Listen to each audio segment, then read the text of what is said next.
Spilling your coffee in a meeting might make people like you more if you do it right. We usually assume perfection wins people over. Smooth delivery, flawless slides, zero mistakes. And yes, perfection earns admiration, but it can also do something quieter and stranger. It can create distance. A perfect performance can feel cold, untouchable, even a little intimidating. Picture a polished speaker on stage. Everything clicks, every word lands. The audience nods, impressed, and slightly tense. Now picture the same speaker fumbling a slide. The chart zooms way too far in. They laugh, fix it, and keep going.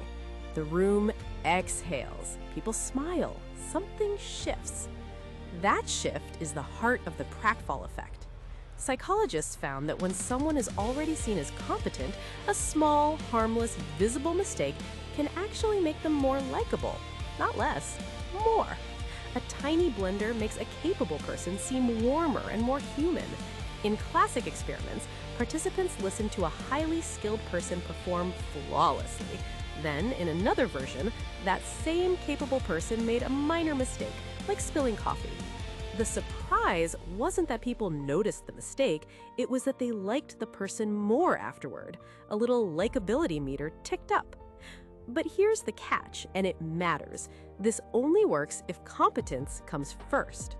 Imagine someone who already seems unsure. They're fumbling facts, struggling to keep up. When they trip or spill or mess up, the likability meter doesn't rise, it drops.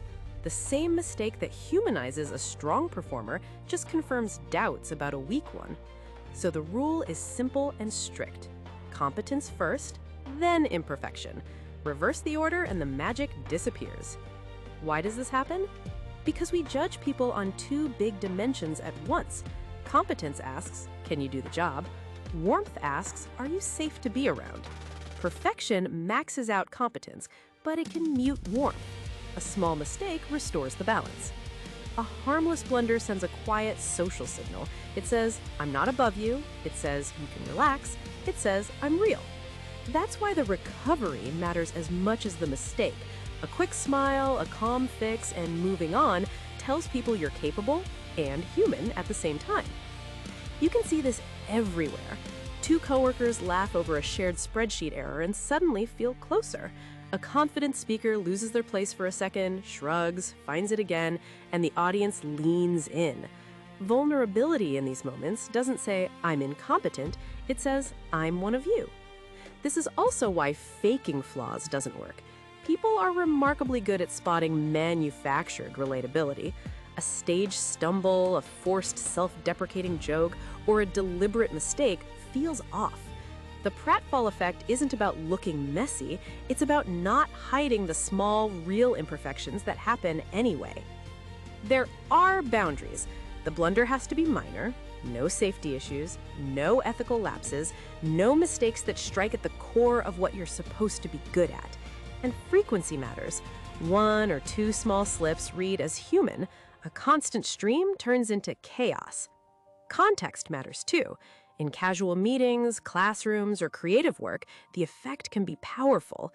In high-stakes settings, you still need to earn trust before you reveal vulnerability. So the takeaway isn't make more mistakes, it's simpler and kinder than that. Do your job well, know your stuff, and when a small, harmless mistake happens, don't panic or hide it. Acknowledge it, recover, and move on.